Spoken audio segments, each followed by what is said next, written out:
Hello again, ganda ka-chika life. Kumusta po kayo mga ka-chika? Heto na naman po tayo syempre para sa ating panibagong showbiz update. Ngunit bago po yan, hindi po ako magsasawa sabihin at magpasalamat po sa inyo. Maraming salamat po mga ka-chika sa suporta at pagtitiwala nga po sa channel na to. Inuulit ko po mga ka-chika, maraming salamat po.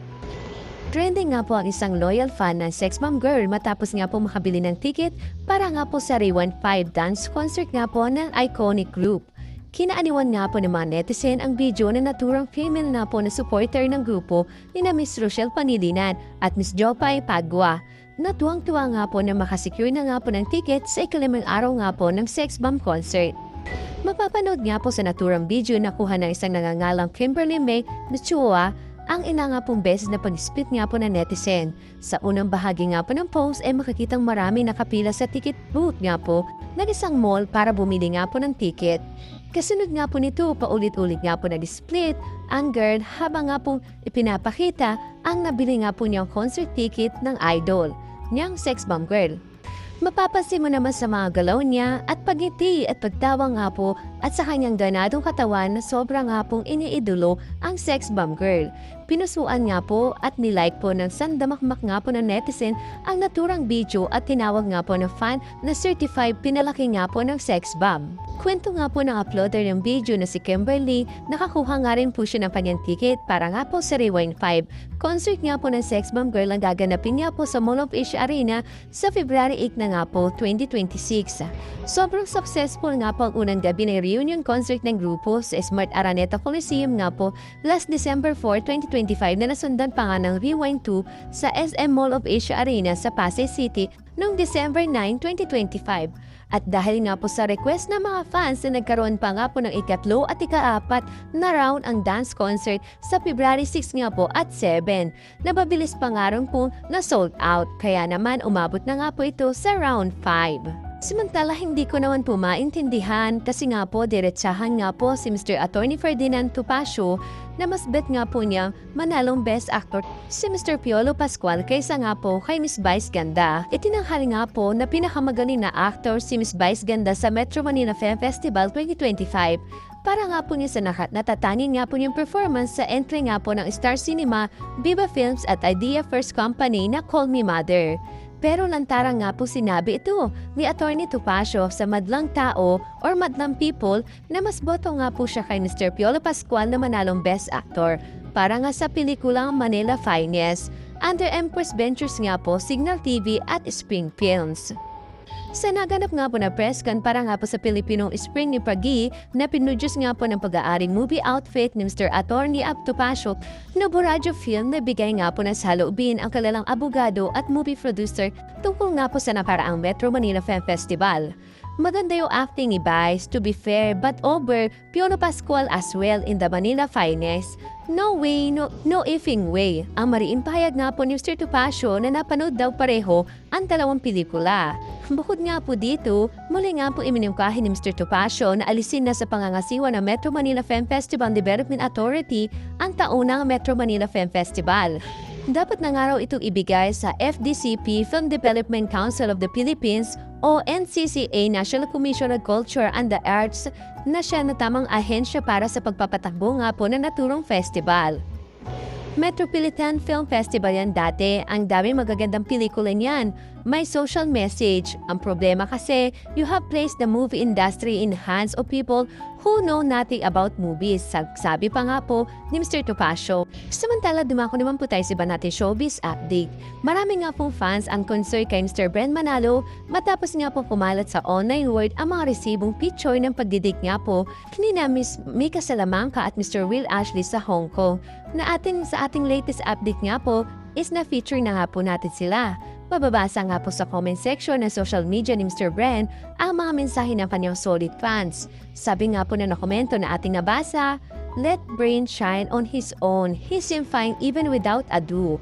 Ang pogi ni Bren, kaya deserve nga po niya lahat ng blessing na yan. Sana makatagpo ka ng babae na papahalagan ka More projects sa ABS-CBN, sana teleserye na Ikaw Yung Bida. At naman po na isang komento.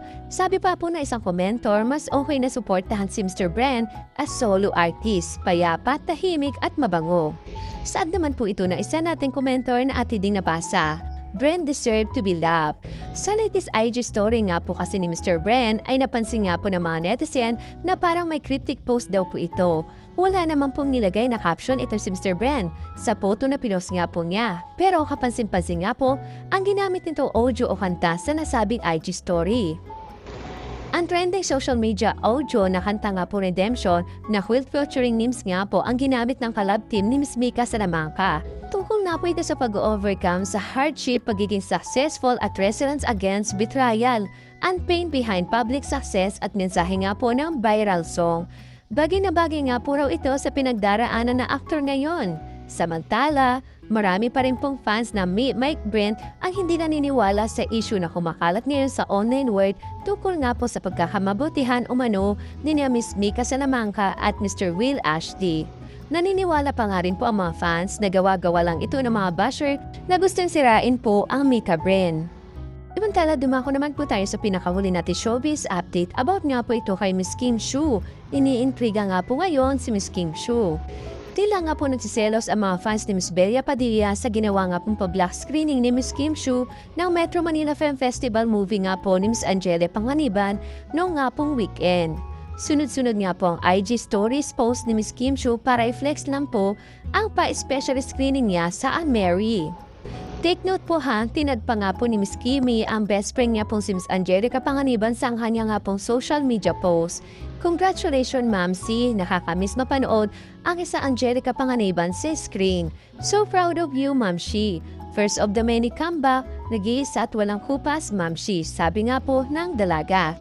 Kasama nga pong nanood ni Miss Kim Chiu ang kanyang close friend as glam team. Maraming ang Kim Pao fans na naghanap nga po kay Mr. Paulo Abilino na wala nga po sa sinihan. Pero ang nakakatuwa nga po dito may mga hanas nga po ang mga netizen o sabihin nating ibang basher po ni Miss Kim Chiu. Kung bakit nga daw po ang Metro Manila Film Festival movie lang daw po ni Miss Angelica ang pina-black screen ni Miss Kim Chiu. Bakit tila raw wala itong black screening sa Reconnect na Metro Manila Film Festival entering naman din po siya na isa pa pong best friend ni Miss Kim Chiu. Ito nga po ay si Miss Bella Padilla. Mas nangangailangan raw ng tulong ang movie ni Miss Bella Padilla dahil nga po wala daw itong sa takilya o sabihin natin maliit lang po yung kita or mahina nga po yung kita ng movie ni Miss Bella Padilla. Although wala pa nga pong official result nga po na inilabas ang Metro Manila Film Festival XCOM sa total box office cross nga po ng 8 official entries ng 51 Metro Manila Film Festival. Patuloy pa nga rin pong pinag-uusapan na ang pelikula na nga po ni Miss Bella, Mr. Gerald Anderson at Miss Andrea Brillantes nga po ang nasa pang-8 spot nga po ng box office. Masasabi ko lamang po dito is huwag na nga po natin intrigahin si Miss Kim Chiu dahil wala hanggang ngayon nga po Tuesday pa naman po ang Metro Manila Film Festival. Malay naman po natin na hahabol pa nga po itong si Miss Kim Chiu ng isang black screening nga po para naman po sa pelikula ni Miss Bella Padilla. Saka super promote nga man po si Miss Kim Chiu ng Reconnect at Mary sa social media nga po ng Kapaskuhan. So hindi lang po siya kay Miss Angelica Panganiban nakasuporta, pati na rin po dito kay Miss Bella Padilla. Thank you for watching. Kung nagustuhan niyo po ang video ito, subscribe na sa Starlight Showbiz YouTube channel and please don't forget to hit the bell button for our latest updates.